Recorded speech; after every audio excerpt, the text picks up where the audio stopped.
Hallelujah. But ಇಲ್ಲಿ ಹೇಳ್ತಾರಪ್ಪ ಅಂದ್ರೆ ಇದೇನು ಆಶ್ಚರ್ಯವಲ್ಲ.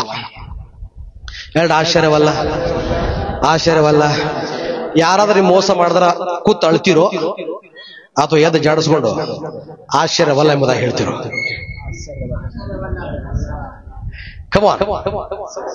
ನಾ ಬಾಳ ನಂಬಿದೇರಿ, ನನಗೆ ಮೋಸ ಮಾಡಿ ಕೈ ಕೊಟ್ಟು ಹೋದ್ರಿ. ಹಾಲೆಲೂಯಾ. ಒಂದು ಹಾಡಾಯ್ತದ, ನಾನಂಬಿದ ನನ್ನವರು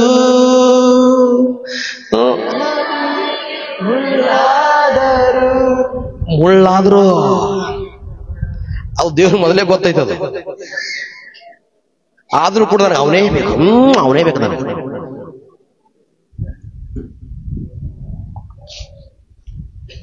ಹಲೋ, ಎಲ್ಲಾರು ಹೇಳ್ತಾರಂದ್ರೆ ಈತ ಕೆಟ್ಟ ಕೆಲಸ ಮಾಡ್ತಾನೆ, ಆತನೊಟ್ಟಿಗೆ ಅವನು ಇದನ್ನ ಅವನು ಕೆಡ್ತಾನ ಅಂತ ಹೇಳಿ. ಹಾಲೆಲೂಯಾ. ತಪ್ಪದು. ಹಾಲೆಲೂಯಾ. ದೇವರ ಮೊಳಗಡೆ ಶಕ್ತಿ ಹಾಕಿದ್ದಾನೆ. ಹಾಲೆಲೂಯಾ. ನಮಗೆ ದೇವ್ರು ಏನಪ್ಪ ಅಂದ್ರೆ ಬಲ ಕೊಟ್ಟಿದ್ದಾನೆ. ಹಾಲೆಲೂಯಾ. ನಿನ್ನ ಪ್ರಭಾವ ಅವ್ರ ಮೇಲೆ ಬೀಳ್ಬೇಕಿನ ಅವ್ರ ಪ್ರಭಾವ ನಿನ್ನ ಮೇಲೆ ಬೀಳಬಾರ್ದು. ಹಾಲೆಲೂಯಾ. ಹಾಲೆಲೂಯಾ. ಅದಕ್ಕೋಸ್ಕರವಾಗಿ ಹೇಳಿ, ಇದೇನು ಆಶ್ಚರ್ಯವಲ್ಲ? ಹಾಲೆಲೂಯಾ. ಓನ್ಲಿ ದೇವರು ಮಾತ್ರ ಕಂಡು ಹಿಡಿತಾನ ಈತನು ಸೈತಾನಿದನ, ಈತನ ದೇವದೂತನ ಎಂಬುದಾಗಿ. ಮನುಷ್ಯರು ಕೂಡ ಕಂಡಕ್ಕಾಗಲ್ಲ.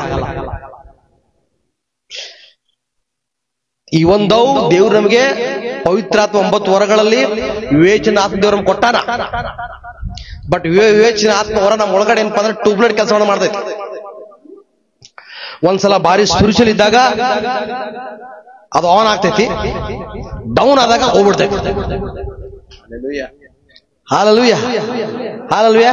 ನಿಮ್ ಜೀವಿತಕ್ಕೆ ಯಾವುದು ಸರಿ, ಯಾವುದು ತಪ್ಪು, ಏನ್ ಕರೆಕ್ಟ್, ಏನ್ ರಾಂಗ್ ಅನ್ನೋದೇನಪ್ಪ ಅಂದ್ರೆ ನಿಮ್ಗಿಂತ ಹೆಚ್ಚಾಗಿ, ಈ ಮನುಷ್ಯರಿಗಿಂತ ಹೆಚ್ಚಾಗಿ, ಈ ಲೋಕದಕ್ಕಿಂತ ಹೆಚ್ಚಾಗಿ ಯಾರಿಗೆ ಗೊತ್ತೇನ್ರಿ? ಅದು ದೇವರಿಗೆ ಗೊತ್ತುಂಟು. ಹಾಲೆಲೂಯಾ. ಹಾಲೆಲೂಯಾ.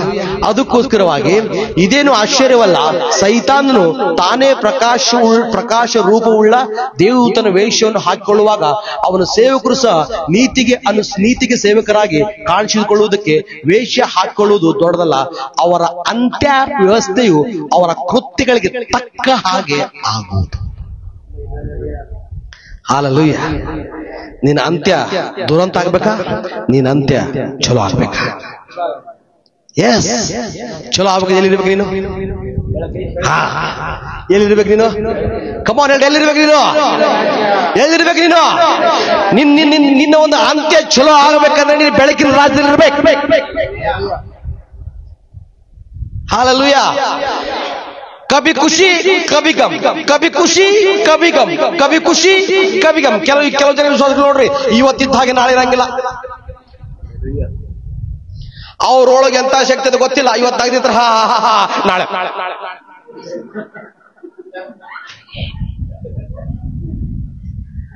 ಅರೆ ಏನಾಯ್ತು?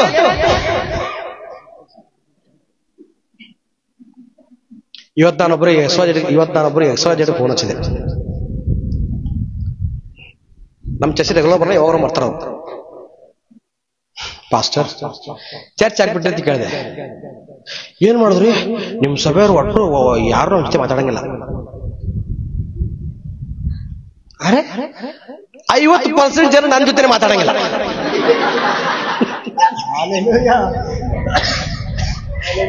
ಏನ ಚರ್ಚ್ ಬಿಟ್ಟು ಹೋಗಲ್ಲ? ಪಾಪ ಸಂಡೇ ಬರ್ತಾರೆ, ಏನೋ ಕೆಲವು ಆದರೂ ಪ್ರಯೋಜನ ಕೊಡ್ತಾರೆ, ಆಗಲಾದ್ರೆ ತಮ್ಮ ಕೆಲಸ ತಾವು ಹೋಗ್ಬಿಡ್ತಾರ ಅವರು. ಅದಕ್ಕೆ ಯಾಕೆ ತಲೆಗಿಟ್ಟು ಇಲ್ಲ. ನನಗಂತ ಒಟ್ಟ ಸೇರಲ್ಲ ಅವರು. ಹಲೋ, ಬಿಲೀವರ್ ಮೈಂಡ್ ನೋಡ್ರಿ, ಆಲೋಚನೆ ಮಾಡುವಂತ ಮೈಂಡ್ ನೋಡ್ರಿ, ಅವ್ರು ಯೋಚನೆ ಮಾಡುವಂತ ಮೈಂಡ್ ನೋಡ್ರಿ. ಹಾಲೆಲೂಯಾ. ಹಾಲೆಲೂಯಾ. ಸೈತಾನನು ಬೇಕಂತಲೇ ನಿನ್ನ ಒಳಗಡೆ ಕೆಟ್ಟ ಆಲೋಚನೆ ಆತನ ತರ್ತಾನ. ಯಾವುದು ಆಲೋಚನೆ ದೇವರಿಂದ ಬಂದೈತಿ, ಯಾವುದು ಆಲೋಚನೆ ಸೈತಾನ ಬಂದಂತೆ ಎಂಬುದಾಗಿ ತಿಳ್ಕೊಳ್ಳುವಂತ ಶಕ್ತಿ ದೇವರು ನಿಮಗೆ ಕೊಟ್ಟಿದ್ದಾನೆ. ಹಾಲೆಲೂಯ. ಅದಕ್ಕೋಸ್ಕರವಾಗಿ ಯಾರು ಮಾತಾಡಿದ್ರು ಸರಿ, ಯಾರು ಬಿಟ್ರು ಸರಿ, ಯಾರೇನ್ ಹೇಳಿದ್ರು ಸರಿ, ಏನ್ ಮಾಡಿದ್ರು ಸರಿ, ಯಾರು ಹರ್ಟ್ ಮಾಡಿದ್ರು ಸರಿ, ಯಾರು ಬೈದ್ರು ಸರಿ, ಯಾರು ಹೊಡೆದ್ರು ಸರಿ, ಏನಂದ್ರು ಸರಿ, ನಾನು ಮಾತ್ರ ನನ್ನ ಕರ್ತನಾದ ದೇವರನ್ನ ನಾನು ಆರಾಧನೆ ಮಾಡ್ಲಿಕ್ಕೆ ನನ್ನ ಆಲಯಕ್ಕೆ ನಾನು ಹೋಗ್ತೇನೆ. Hallelujah, hallelujah. ಅದಕ್ಕೋಸ್ಕರವಾಗಿ ಸೈತಾನನು ಬೇಕಂತಲೇ ನೀನು ಬೆಳಿಬಾರ್ದು, ನಿನಗೆ ವಾಕ್ಯ ಜ್ಞಾನ ಬರಬಾರದು. ಅದಕ್ಕೋಸ್ಕರವಾಗಿ ಸೈತಾನನು ನಿನ್ನ ವಿರುದ್ಧವಾಗಿ ಅದನ್ನು ಕಾರ್ಯ ಮಾಡ್ತಾನ. ಅದಕ್ಕೋಸ್ಕರವಾಗಿ ನೀನು ತಿಳ್ಕೋಬೇಕಂದ್ರೆ ಈ ಒಂದು ಯುದ್ಧ ನಾನು ಹೆಂಗ್ ಗೆಲ್ಬೇಕಂದ್ರೆ, ಈ ಒಂದು ಯುದ್ಧ ನಾನು ಬೆಳಕಿನಲ್ಲಿ ಇದ್ದುಕೊಂಡು ನಾನು ಆ ಒಂದು ಯುದ್ಧಕ್ಕೋಸ್ಕರ ನಾನು ಪ್ರಾರ್ಥನೆ ಮಾಡ್ತೇನೆ. ದೇವರಾತ್ಮ ತಿಳಿಸ್ಕೊಡ್ತಾನೆ ಅಂದ್ರೆ, ದೇವರಾತ್ಮ ಹೇಳ್ತಾರಪ್ಪ ಅಂದ್ರೆ, ಮಗನೇ ಮಗಳೇ ನೀನು ಮತ್ತೆ ತಿರುಗಿ ನೀನು ಹೋದ್ರೇನಪ್ಪ ಅಂದ್ರೆ, ಯಾವ ಜನ ನೀನು ತಿರಸ್ಕಾರ ಮಾಡಿದರೋ, ಯಾವ ಜನ ನೀನು ಅಲ್ಲಗಳಿದರೋ, ಅದೇ ಜನರ ಮುಂದೆ ಮತ್ತೆ ನಾನು ನಿನ್ನ ತಿರುಗಿ ಎತ್ತುವನಾಗಿದ್ದೀನಿ ಎಂಬುದಾಗಿ ದೇವರ ವಾಕ್ಯ ನೋಡ್ತೇವೆ. Hallelujah, hallelujah. ಅದಕ್ಕೋಸ್ಕರವಾಗಿ ಸಣ್ಣ ಸಣ್ಣ ವಿಷಯಗಳಿಗೋಸ್ಕರ ತಲೆ ಕೆಡ್ಸೋಕೆ ಹೋಗ್ಬೇಡ್ರಿ. ಸಣ್ಣ ಸಣ್ಣ ವಿಷಯಕ್ಕೋಸ್ಕರ ತಲೆ ಕೆಡ್ಸೋಕೆ ಹೋಗ್ಬೇಡ್ರಿ ಅಂದಾರ. ಅಲ್ಲಿ ಬಿಡು, ನಮ್ಮ ಅಣ್ಣನೇವ, ನಮ್ಮ ತಮ್ಮನೇವ, ನಮ್ಮ ಅಕ್ಕನೇವ. ಹೇ ಬಾಬಾ ಬಾಬಾ ಬಾಬಾ ಬಾಬಾ, ಹೇ ಚಾವಾಡ ಕುಡಿ.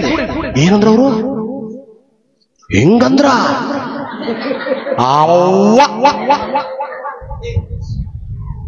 ಚಾ ಕುಡಿತಾ ಕುಡಿತಾ ಕುಡಿತಾ ಕುಡಿತಾ ಕುಡಿತಾ ಅವನ್ ಒಳಗಿರುವಂತ ಎಲ್ಲ ನೆಗೆಟಿವ್ ಓಡ್ತೀನಿ ಒಳಗೆ ಹಾಕ್ಬಿಡ್ತಾನ. ನೀನು ಇದೇ ವಾರ ಚಲೋ ಇರ್ತಿ, ನಕ್ಕೋತಿರ್ತಿ, ಅವ್ನ ಮಾತು ಕೇಳಿ.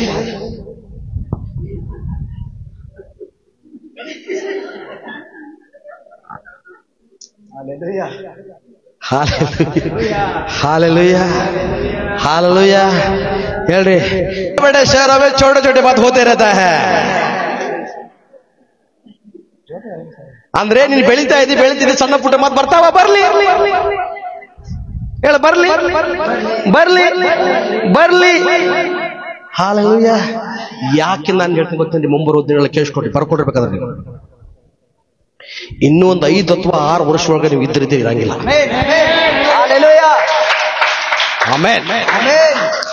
ಹಾಲೆಲೂಯ. ಕೆಲವೊಂದು ಲಂಡನ್ದಾಗ, ಕೆಲವೊಂದು ನ್ಯೂಜಿಲೆಂಡ್ದಾಗ, ಕೆಲವೊಂದು ಅಮೆರಿಕನಾಗ, ಕೆಲವು ಜನ ಕೆನಡಾದಾಗ, ಕೆಲವು ಜನರು ಬರುವಾಗ ಕಾರ್ ತೋಡ್ ಬರ್ತಾರ. ಬ್ಯಾಂಕ್ ಬ್ಯಾಲೆನ್ಸ್ ನೋಡ್ರೆ ಕೋಟಿ ಗಟ್ಟಲೆ ಬ್ಯಾಂಕ್ ಬ್ಯಾಲೆನ್ಸ್ ಇರ್ತೈತಿ. ಹಾಲೆಲೂಯ. ಅಬ್ಬಾ, ಇದು ಎಷ್ಟು ಜೋರ ಆಮೇಲೆ ಇದು ಇಷ್ಟು ತರ ಚೀರಾಡಿ ವಾಕ್ಯ ಹೇಳಕತ್ತೀರಿ. No amen, nothing. ಯಾವಾಗ ಅಮೆರಿಕ, ಲಂಡನ್, ಇಂಗ್ಲೆಂಡ್ ಹೇಳ್ದು, ಬ್ಯಾಂಕ್ ಬ್ಯಾಲೆನ್ಸ್ ದೊಡ್ಡ ಹೇಳ್ದು, ಜೋರಾಗಿ ಆಮೆನ್. ನನ್ ಕೇಳಿಸ್ಕೊತೇವ್ರೆ, ಯಾರ ಕೇಳಿಸ್ ಪರವಾಗಿಲ್ಲ, ನನ್ನ ಮಾತು ಕೇಳಿಸ್ಕೊ. ವಾರೇ ವಾ.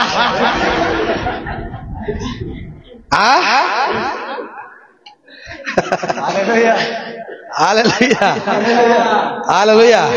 100% ಆಗ್ತಾ ಇದೆ. Hallelujah, hallelujah. ನಮ್ಮ ಚರ್ಚಿನ ಕೆಲವು ಜನ ಏನಪ್ಪ ಅಂದ್ರೆ ಹೊರಗಡೆ ಹೋಗ್ತಿದ್ದಾರೆ ಯೇಸು ನಾಮದಲ್ಲಿ. Amen, hallelujah.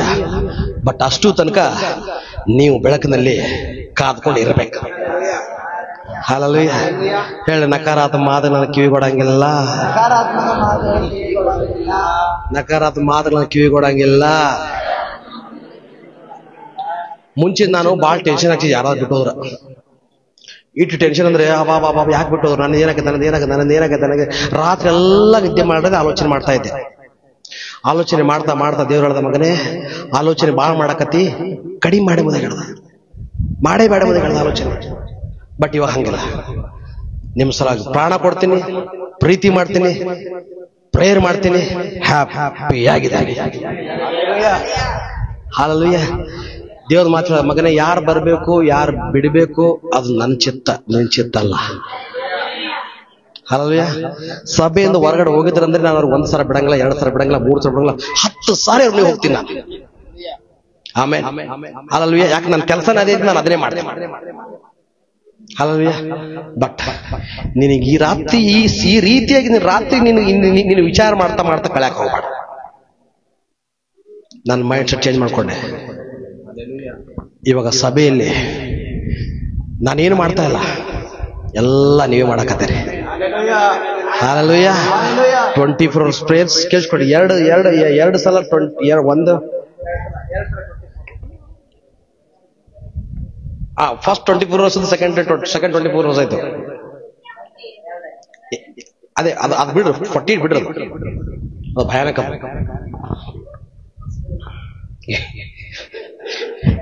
ಇವೆರಡು ಆದ್ರೂ ಕೂಡ ಸಭೆಯಲ್ಲಿ ಒಂದು ಕೆಲವು ಹುಡುಗರು ರಾತ್ರಿ, ಅಣ್ಣ ನೀವು ಹೋಗು, ನಾ ಮಾಡ್ತೀವಿ. ಅಲ್ಲಲ್ವೇ? ಇಲ್ಲಿ ಸಭೆಯಲ್ಲಿ ರಾತ್ರಿ 11 ಗಂಟೆಯಿಂದ 6 ಗಂಟೆ ತನಕ ಇವ್ರದೇ ಪಾಳೆ. ಅಲ್ಲ, ಮೊನ್ನೆ ನಾನು ಮಾಡಿಲ್ಲ. ಯಾಕಂದ್ರೆ ಸ್ಲೋಲಿ ನನ್ನ ಭಾರ ನಿಮ್ಮ ಮೇಲೆ ಹಾಕತ್ತೀನಿ ನಾನು. Hallelujah, hallelujah. ಯಾವಾಗಲೂ ರವಿಮಣಿ ಪಾಸ್ಟರ್ ಮಾತು ಹೇಳ್ತಾರ, ದೇವ್ರ ರಾಜ್ಯ ಬೆಳಿಬೇಕಂದ್ರೆ ಒಬ್ಬನಿಂದಲ್ಲ, ದೇವ್ರ ರಾಜ್ಯ ಬೆಳಿಬೇಕಂದ್ರೆ ಟೀಮ್ ವರ್ಕ್ ಆಗಿ ಕೆಲಸ ಮಾಡಿದಾಗ ಮಾತ್ರ ದೇವ್ರ ರಾಜ್ಯ ಬೆಳಿತೈತೆ. ಹಾಲೆಲೂಯಾ. ಅದಕ್ಕೋಸ್ಕರವಾಗಿ it's not A my purpose, it's called for his purpose. ಆತರ ಉದ್ದೇಶಕ್ಕಾಗಿ.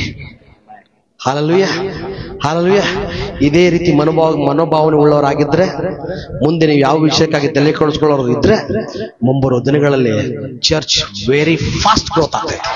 Hallelujah, hallelujah, hallelujah. ನಾನು ಬಯಸ್ತೀನಪ್ಪ ಅಂದ್ರೆ ನೀವೆಲ್ಲರ ಅಂತ್ಯ ಸೂಪರ್ ಡೂಪರ್ ಸೂಪರ್ ನ್ಯಾಚುರಲ್ ಆಗಿ ಆಗ್ಬೇಕು ಯೇಸು ನಾಮದಲ್ಲಿ. ಹಾಲೆಲೂಯಾ. ಅದಕ್ಕೋಸ್ಕರವಾಗಿ ನಾನು ಪ್ರಾರ್ಥಿಸ್ತೇನೆ, ನಿಮಗೋಸ್ಕರ ಪ್ರಾರ್ಥನೆ ಮಾಡ್ತೇನೆ. ಎಲ್ಲ ಜನರಿಗೂ ಹೋಗಿ ನಾವು ಪ್ರತಿದಿನ ಪ್ರಾರ್ಥನೆ ಮಾಡ್ತಾ ಇದ್ದೇವೆ. ಆಮೇಲೆ ಹಾಲೆಲೂಯಾ. ಅದಕ್ಕೋಸ್ಕರವಾಗಿ ನೋಡೋಣ. ಇನ್ನೊಂದು ವಚನ, ಪ್ರಕಟಣೆ 12ನೇ. ಅವನ ದೂತರು ಅವನೊಂದಿಗೆ ದೊಬ್ಬಲ್ಪಟ್ಟರು. ಆಗ ಪರಲೋಕದಲ್ಲಿ ಮಹಾಶಬ್ದವನ್ನು ಕೇಳಿದನು. ಪರಲೋಕದಲ್ಲಿ ಯುದ್ಧ ನಡೆಯಿತು. ಮಿಕಾಯೇಲನು ಅವನ ದೂತರು ಘಟಸರ್ಪನ ಮೇಲೆ ಯುದ್ಧ ಮಾಡುವುದಕ್ಕೆ ಹೊರಟರು. ಘಟಸರ್ಪನು ಅವನ ದೂತರು ಯುದ್ಧ ಮಾಡಿ ಸೋತು ಹೋದರು ಮತ್ತು ಪರಲೋಕದೊಳಗೆ ಅವರಿಗೆ ಸ್ಥಾನವು ತಪ್ಪಿ ಹೋಯಿತು. ಭೂಲೋಕದವರನ್ನೆಲ್ಲ ಮರುಳುಗೊಳಿಸುವ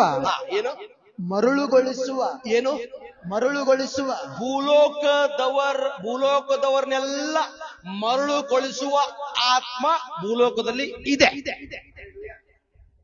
ಹಲ್ಲೆಲೂಯಾ. ಭೂಲೋಕದಲ್ಲಿ ಮರಳುಗೊಳಿಸುವ ಮಹಾ ಘಟ ಸರ್ಪ ಅಂದ್ರೆ ಪಿಶಾಚಿನೆಂತಲೂ ಸೈತಾನ್ನೆಂತಲೂ ಹೆಸರುಳ್ಳ ಪುರಾತನ ಸರ್ಪವು ದೊಬ್ಬಲ್ಪಟ್ಟು ಭೂಮಿಗೆ ಬಿದ್ದ. ಎಲ್ಲಿ ಬಿದ್ದ? ಕೇಳಿಸ್ಕೊಡ್ರಿ. ಈಗ ಈ ಭೂಮಿ ತುಂಬಲ್ಲಿ ಯಾರು ಆವರಿಸಿಕೊಂಡಿದ್ದಾರೆ? ಸೈತಾನ್. ಕಮೋನ್, ಯಾರು ಆವರಿಸಿಕೊಂಡಿದ್ದಾರೆ? ಯಾರು ಆರಿಸಿಕೊಂಡಿದ್ದಾರೆ? ಕೇಳಿಸ್ಕೊ, ಸೈತಾನ್ ಆವರಿಸಿಕೊಂಡಿದ್ದಾರೆ. ಇವಾಗ ನಿನ್ನ ಮುಂಚೆ ಕತ್ತಲ್ಲಿದ್ದೀನಿ, ಏನಿದ್ರಿ? ಕತ್ತಲಿದ್ದೀರಿ. ಇವಾಗ ಸುವಾರ್ತೆ ಸಿಕ್ಕು ಯೇಸು ಸ್ವಾಮಿ ನಂಬಿ ನೀನು ಇಲ್ಲಿಂದ ಬೆಳಕಿನ ರಾಜ್ಯಕ್ಕೆ ಬಂದ. ಹಲ್ಲೆಲೂಯಾ. ಎಲ್ಲಿ ಬಂದೆ ನೀನು? ಬೆಳಕಿನ ರಾಜ್ಯಕ್ಕೆ ನೀನು ಬಂದೆ. ಈ ಬೆಳಕಿನ ರಾಜ್ಯದಲ್ಲಿ ಬರುವಾಗ ಬಂದ್ಮೇಲೆ ಸೈತಾನ್ ಇನ್ನು ಸುಮ್ಮನೆ ಬಿಡಂಗಿಲ್ಲ. ಏನಂತ? ಅಂದ್ರೆ ಸುಮ್ಮನೆ ಬಿಡಂಗ ನಿಮ್ಗೇನು ತಲೆಯಾಗಿ ಒಂದು ಕೂದಲು ಕಿತ್ತಂಗಿಲ್ಲ, ಬಟ್ ಮಾಡ್ತಿತ್ತ ನಂಗೆ. ಅವ ಎಲ್ಲಿತ್ತಾನ? ಮರುಳಿನ ಎಲ್ಲಿತ್ತಾನ? ಸಮುದ್ರದ ಎಲ್ಲಿದ್ದಾನು? ಅಂದ್ರೆ ಅವನ ಒಂದು ನಿಜವಾಗಿ ಇರುವಂತ ದೇವರ ಮಗ ದೇವರ ಮಗಳು ಆತ್ಮದಲ್ಲಿ ಬೆಳೆದವರು ಸೈತಾನನ್ನ ಎದುರಂಗಿಲ್ಲ. ಅಲ್ಲಲ್ಲ. ಯಾಕೆ? ಅವನು ಸ್ಥಳ ಶಾಶ್ವತ ಅಲ್ಲ. ಮರಳು ಉಸುಕು ಯಾವಾಗ ಕುಸಿದು ಬೀಳ್ತದ ಗೊತ್ತಿಲ್ಲ. ನೀವು ನಾವೆಲ್ಲಿದ್ದೇವೆ? ಬಂಡೆಯ ಮೇಲೆ ನಿಂತಿದ್ದೇವೆ. ಹಲ್ಲೆಲೂಯಾ. ಇದನ್ನ ಅರ್ಥ ಮಾಡ್ಕೊಂಡ್ರೆ ಸಾಕು, ಸಹಿತ ನಿನಗೆ ಏನು ಬೇಕಾದ ಮಾಡೋದು ಕೂಡ ನಿನಗೆ ಅರ್ಥಂಗಿಲ್ಲ. ಕೇಳಿಸ್ಕೊಳ್ಳಿ. ಇವಾಗ ಭೂಲೋಕವೆಲ್ಲ ಆತನ ವಶದಲ್ಲಿದೆ. ಇವಾಗ ನೀನಾಗಲಿ ನಾವಾಗಲಿ ಎಲ್ಲರಾಗಲಿ ಅಂತಂದ್ರೆ ಇವಾಗ ಭೂಲೋಕದಲ್ಲಿ ಬಂದು ಅವನ ಆಸ್ತಿಯನ್ನು ನಾವು ಕಬ್ಜಾ ಮಾಡ್ತಾ ಇದ್ದೇವೆ. ಏನ್ ಮಾಡ್ತಾ ಇದ್ದೇವೆ? ಆಸ್ತಿಯನ್ನ ಕಬ್ಜಾ ಮಾಡ್ತಾ ಇದ್ದೇವೆ. ಕೇಳಿಸ್ಕೊಳ್ಳಿ. ಇವಾಗ ಅವನ ಆಸ್ತಿ ನಾವು ಕಬ್ಜಾ ಮಾಡ್ತಿದೀವಿ ಅಂದ್ರೆ ಅವ್ನು ಸುಮ್ಮನೆ ಇರ್ತಾನ? ಅವನು ಒಂದೆರಟ ಹೊಡಿತಾನೆ, ಅವನು ಬೀಳ್ತಾವ. Yes sir, ಬೀಳ್ತಾವ ಬೀಳ್ತಾವ ಬೀಳ್ತಾವ ಬೀಳ್ತಾವ. ಇವಾಗ ನಿನ್ನ ನಡುವೆ ಅವನ ನಡುವೆ ಯುದ್ಧ ಆಗ್ತದೆ. ಕೊನೆ ಗೆಲ್ಲೋದು ನೀನೇ ಏನ್ರಿ? ಕೊನೆ ಗೆಲ್ಲೋದು ನೀನೆ. ಯಾವಾಗ? ನೀನು ಬೆಳಕಿನಲ್ಲಿ ಇದ್ರೆ ಮಾತ್ರ. ಅಂದ್ರೆ ಯೇಸು ಸ್ವಾಮಿ ಎಂಬಂತ ಬಂಡೆ ಮೇಲೆ ನಿಂತ್ರೆ ಮಾತ್ರ ನಿನಗೆ ಗೆಲುವಿದೆ. ಸೈತಾನನು ಮರಳಿನ ಉಸುಕಿನಲ್ಲಿ ಆತ ನಿಂತಿದ್ದಾನೆ. ಆತನ ಸ್ಥಾನ ಗ್ಯಾರಂಟಿ ಇಲ್ಲ, ಶಾಶ್ವತ ಇಲ್ಲ. ಅಲ್ಲಿ ಇಲ್ಲ. ಅದಕ್ಕೋಸ್ಕರವಾಗಿ ಒಂದು ಫೌಂಡೇಶನ್ ಯಾವಾಗ ಬೇಕಾದಾಗ ಜಾರಿ ಬೀಳ್ಬೋದು. ಅದಕ್ಕೋಸ್ಕರವೇ ಅವ ತಾತ್ಕಾಲಿಕ. ಅವನ ರಾಜ್ಯ ಏನು? ಅವನ ರಾಜ್ಯ ಏನು? ಅದಕ್ಕೋಸ್ಕರವಾಗಿ ಸೈತಾನನು ಯೇಸು ಸ್ವಾಮಿ ಮುಂದೆ ಬಂದು ಹೇಳ್ತಾನಪ್ಪ ಅಂದ್ರೆ, ಆತನನ್ನ ಮೇಲೆ ಎತ್ತರವಾದ ಬೆಟ್ಟಕ್ಕೆ ಹೋಗ್ತಾನಪ್ಪ ಅಂದ್ರೆ, ನೋಡಿ ಈ ಲೋಕದಿರುವಂತ ಎಲ್ಲಾ ವೈಭವಗಳು ನನ್ನದೇ, ನನಗೆ ಮನಸ್ಸು ಬಂದವರು ನಾನು ಕೊಡ್ತೀನಿ ಅಂತ ಹೇಳುವಾಗ ಅವಾಗ ಯೇಸು ಸ್ವಾಮಿ ಏನ್ ಹೇಳ್ತಾನೆ ಗೊತ್ತೇನ್ರಿ? ಯೇಸು ಸ್ವಾಮಿ ಹೇಳ್ತಾನ, ನಿನ್ನ ದೇವರಾದ ಯೆಹೋವನನ್ನ ಪರೀಕ್ಷೆ ಮಾಡಬಾರದು. ಹಲ್ಲೆಲೂಯ. ಸೈತಾನ ಹೇಳ್ತಾನಪ್ಪ, ನೀ ನನಗೆ ಅಡ್ಡ ಬೀಳು, ಅಡ್ಡ ಬಿದ್ರೆ ನಿನಗೆಲ್ಲಾ ಕೊಡ್ತೇನೆ. ಯೇಸು ಸ್ವಾಮಿ ಹೇಳ್ತಾನ, ನಿನ್ನ ಅಂದ್ರೆ ದೇವರಾದ ಯೆಹೋವನಿಗೆ ಮಾತ್ರ ಅಡ್ಡ ಬೀಳ್ತೇನೆ. ಹಲ್ಲೆಲೂಯ. ಕೆಲವು ಜನ ರಾತ್ರೋರಾತ್ರಿ ಕರೋಡಪತಿ ಆತ, ಅಂತವ್ರ ಬಗ್ಗೆ ಚಿಂತೆ ಮಾಡಕ್ ಹೋಗ್ಬೇಡ್ರಿ. ಎಷ್ಟು ಬೇಗ ಮ್ಯಾಗ ಅಂತಾರಲ್ಲ ಅಷ್ಟೇ ಬೇಗ ಕೆಳಗೆ ಇಳಿತಾರ. ಹಲೋ, ಎಷ್ಟು ಬೇಗ ಮ್ಯಾಗ ಇರ್ತಾರಲ್ಲ ಅಷ್ಟೇ ಬೇಗ ಕೆಳಗೆ ಇಳಿತಾರ. ಹಲ್ಲೆಲೂಯ. ಆ ನಿಮ್ ಮನಿ ಬಾಜು ಇದ್ದರ ಪರಿಸ್ಥಿತಿ ನೋಡಕ್ ಹೋಗ್ಬೇಡ್ರಿ. ದೇವ್ರಿಗೆ ಸ್ತೋತ್ರ. ಅವ್ರ ಮೇಲೆ ಬಂದ್ರೆ ದೇವ್ರಿಗೆ ಸ್ತೋತ್ರ, ಅವ್ರು ರಿಚ್ ಅದ ದೇವ್ರಿಗೆ ಸ್ತೋತ್ರ. ಅವ್ರು ಹೆಂಗ್ ಆಗ್ತಾರೋ, ಒಂದ್ ವೇಳೆ ನ್ಯಾಯವಾಗಿದ್ರೆ ದೇವ್ರು ಉಳಿಸ್ತಾನ, ಅನ್ಯಾಯವಾಗಿದ್ರೆ ಅದು ಯುದ್ಧ ಹೋಗ್ತೈತಿ. ಹಲ್ಲೆಲೂಯ. ಬಟ್ ನಿನ್ನ ವಿಷಯದಲ್ಲಿ ನೀನು ಎಚ್ಚರ ಉಳ್ಳವನಾಗಿರೋ. ಏನಾಗಿರೋ? ಎಚ್ಚರ ಉಳ್ಳವನಾಗಿರೋ. ಮುಂದೆ ಅವನು 10ನೇ ವಚನ. ಅವನ ದೂತರು ಅವನೊಂದಿಗೆ ದೊಬ್ಬಲ್ಪಟ್ಟರು. ಆಗ ಪರಲೋಕದಲ್ಲಿ ಮಹಾಶಬ್ದವನ್ನು ಕೇಳಿದನು. ಅದು, ಈಗ ಜಯವು, ಶಕ್ತಿಯು, ರಾಜ್ಯವು ನಮ್ಮ ದೇವರಿಗೆ ಉಂಟಾಯಿತು. ಆತನು ಅಭಿಷೇಕಿಸಿದವನ ಅಧಿಕಾರವು ಈಗ ಸ್ಥಾಪಿತವಾಯಿತು. ಹಗಲಿರುಳು ನಮ್ಮ ಸಹೋದರನ ಸಹೋದರನ ಮೇಲೆ, ನಮ್ಮ ದೇವರ ಮುಂದೆ ದೂರು ಹೇಳಿದ ದೂರಗಾರನು ದೊಬ್ಬಲ್ಪಟ್ಟಿದ್ದಾನೆ. ಹಳೆ ಒಡಂಬಡಿಕೆಯೊಳಗ ಸೈತಾನನಿಗೆ ದೇವರ ಒಂದು ಸನ್ನಿಧಾನದಲ್ಲಿ ಸೇರುವ ಅವಕಾಶ ಇತ್ತು. ಹೊಸ ಒಡಂಬಡಿಕೆಯಲ್ಲಿ ಸೈತಾನನ ಮೇಲಿದ ಸೈತಾನ ಏನಪ್ಪ ಅಂದ್ರೆ ಆತನ ಕೆಳಗೆ ದೊಬ್ಬಲ್ಪಟ್ಟಿದ್ದಾನೆ. ಯಾರವ? ಅಲ್ಲ, ಅವನ ಹೆಸರು ನೋಡ್ರಿ. He is the accuser. ಏನವ? ಇಂಗ್ಲಿಷ್ ಓದೋದು. ಎಷ್ಟನೇ ವಚನ? 10ನೇ ವಚನ, 12. ಓದು.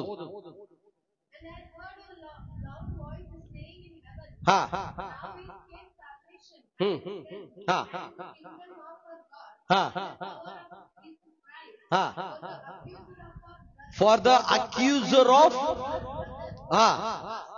hallelujah. ಹಗಲು ರಾತ್ರಿ ನಿಮ್ ಬಗ್ಗೆ ಕಂಪ್ಲೇಂಟ್ ಹೇಳುವಂತ ದೂರಗಾರ ಈಗ ಆತನು ಬಿದ್ದು ಹೋಗಿದ್ದಾನೆ. ಎಲ್ಲಿ ಬಿದ್ದಿದ್ದಾದರೂ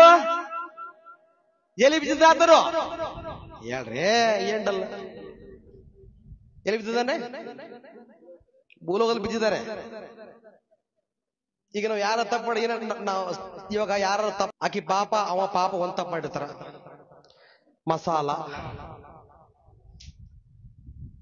ಪಾಣಿ ಹೊಡೆದು ಏನಾಗ್ತಾರ? ಎಣ್ಣೆ, ಸಾಸ್ವಿ, ಜೀರಿಗೆ, ಉಳ್ಳಾಗಡ್ಡಿ, ಟಮಾಟಿ ಹಾಕಿ ಬೇರೆ ಮುಂದೆ ಹೇಳ್ತಾರ. ಕೇಳ್ದವ ಮುಗಿತವನ್ ಕತೆ. ಏನು? ಯಾರು ಮತ್ತೊಬ್ಬರ ಮೇಲೆ ಮಾತೆತ್ತದ ಬರೀ ತಪ್ಪ ತಪ್ಪ ತಪ್ಪ ತಪ್ಪ ತಪ್ಪ ಅಂತ ಹೇಳ್ತಾರಲ್ಲ, ಅವರು ಕತ್ತಲೆ ರಾಜ್ಯದಲ್ಲೇ ಇದ್ದವರು. ಯಾರು ಒಂದ್ ಹೇಳ್ತೈತಿ, ನಿಮ್ಮೊಳಗಿರುವಂತ ಸೋದರನು ಯಾರಾದ್ರೂ ತಪ್ಪು ಮಾಡಿದ್ರೆ, ದೋಷದಲ್ಲಿ ಸಿಕ್ಕಿದ್ರೆ ಅವನನ್ನ ಆತ್ಮರೀತಿಯಲ್ಲಿ ನಡೆಸಿ ಶಾಂತ ಭಾವದಿಂದ ತಿದ್ದಿ ಬುದ್ಧಿ ಹೇಳ್ತೇವೆ. Hallelujah. he is the accuser of our brothers. ನೀನಿಂಗ್ ಮಾಡಿ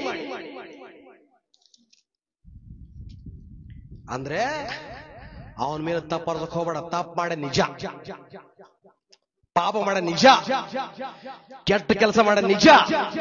ದೇವರು ಕೊಟ್ಟಿರುವಂತಹ ಸರ್ವ ಆಯುಧಗಳನ್ನು ಧರಿಸಿಕೊಂಡು ಅವನ ವಿರುದ್ಧವಾಗೆಲ್ಲ ಅವನ ಒಳಗಡೆ ಆಳ್ವಿಕೆ ಮಾಡುತ್ತಿರುವಂತ ದುರಾತ್ಮ ಶಕ್ತಿಗಳ ವಿರುದ್ಧವಾಗಿ ನೀವು ಹೋರಾಡೋದಾದ್ರೆ ಖಂಡಿತವಾಗಿ ಆ ಒಂದು ಇರುವಂತ ಒಬ್ಬ ವ್ಯಕ್ತಿ ಕೂಡ ನಿಮ್ಮನ್ನ ದೇವರು ಅವನನ್ನು ಬಿಡಿಸ್ಕೊಂಡು ಬರುವಂತನಾಗಿದ್ದಾನೆ. Hallelujah, hallelujah. ಅದಕ್ಕೋಸ್ಕರ ನನ್ನ ಪ್ರಿಯರೇ, ಸಹೋದರ ಸಹೋದರಿಯರೇ, ಹಾಲೆಲೂಯ, ಬರೇ ಕುಡಿತಾನ, ರೊಕ್ಕ ಆಡ್ತಾನ, ಸಿಗರೇಟ್ ಸೇತಾನ, ಗುಡ್ಕಾ ತಿತ್ತಾಳ, ವ್ಯಭಿಚಾರ ಮಾಡ್ತಾಳ ಹೇಳುದಲ್ಲ. ಹೌದು ಮಾಡ್ಯಾರ. ಏನಿವಾಗ ಯೇಸು ಸ್ವಾಮಿ ಹತ್ರ ಒಂದು ಸ್ತ್ರೀಯನ್ನು ತೆಗೆದುಕೊಂಡು ಬಂದ್ರು. ಈ ಸ್ತ್ರೀ ರೆಡ್ ಹ್ಯಾಂಡ್ ಆಗಿ ವ್ಯಭಿಚಾರ ಮಾಡುವಾಗ ಸಿಕ್ಕಳು. ಧರ್ಮಶಾಸ್ತ್ರ ಹೇಳ್ತದೆ, ಯಾರಾದ್ರೂ ವ್ಯಭಿಚಾರ ಮಾಡುವಾಗ ಸಿಕ್ಕರೆ ಕಲ್ಲೆಸೆದು ಕೊಲ್ರಿ ಎಂಬುದಾಗಿ. ಅಲ್ಲಿರುವಂತ ಶಾಸ್ತ್ರದ ಪರಿಸರ ಏನದಪ್ಪ ಅಂದ್ರೆ, ನೋಡುನು ಯೇಸು ಸ್ವಾಮಿ ಬಹಳ ಒಂದು ನೀತಿ ಬಗ್ಗೆ ಬೋಧನೆ ಮಾಡ್ತಾನ, ಒಂದು ಜ್ಞಾನದ ಬಗ್ಗೆ ಬೋಧನೆ ಮಾಡ್ತಾನ. ಈ ಸ್ತ್ರೀಯನ್ನ ಒಯ್ದು ಅವನ ಮುಂದೆ ನಿಲ್ಲಿಸೋಣ. ಒಂದ್ ವೇಳೆ ಇವ ಧರ್ಮಶಾಸ್ತ್ರ ವಿರುದ್ಧವಾಗಿ ಹೇಳ್ತಾನೋ ಅಥವಾ ಧರ್ಮಶಾಸ್ತ್ರ ಒಳಗಾಗಿ ಹೇಳ್ತಾನೆ ಎಂಬುದಾಗಿ ಆ ಪರಿಸರ ಶಾಸ್ತ್ರಿಗಳು ಆ ಒಂದು ಸ್ತ್ರೀಯನ್ನ ಕರ್ಕೊಂಡು ಹೋದ್ರು. ಅಂತ ಸಂದರ್ಭದಲ್ಲಿ ಬಂದ್ರೆ ಯೇಸು ಸ್ವಾಮಿ ಕೂತ್ಕೊಂಡು ನೆಲದ ಮೇಲೆ ಅಂತ ಬರಿತಾ ಇದ್ದಾರೆ. ಬರಿತಾ ನೋಡ್ತಾ ಇರಪ್ಪ ಸುತ್ತಮುತ್ತ ಜನರಿದ್ರು. ಆವಾಗ ಯೇಸು ಸ್ವಾಮಿ ಬರಿತಾ ಇರುವಾಗೇನಪ್ಪ ಅಂದ್ರೆ, ಆ ಹೆಣ್ಣು ಮಗಳು ತಂದು ಮುಂದೆ ನಿಲ್ಲಿಸಿದ್ರು. ನಿಲ್ಲಿಸಿದ ಮೇಲೆ ಆವಾಗ ಶಾಸ್ತ್ರಿಗಳು ಪರಿಸರು ಯೇಸು ಸ್ವಾಮಿ ಹೇಳ್ತಾರಂದ್ರೆ, ಈಕೆ ನಮಗೆ ವಿಚಾರ ಮಾಡುವಾಗ ಸಿಕ್ಕಾಳ. ಏನ್ ಸಿಕ್ಕಾಳ? ವ್ಯಭಿಚಾರ ಮಾಡುವಾಗ ಸಿಕ್ಕಾಳ.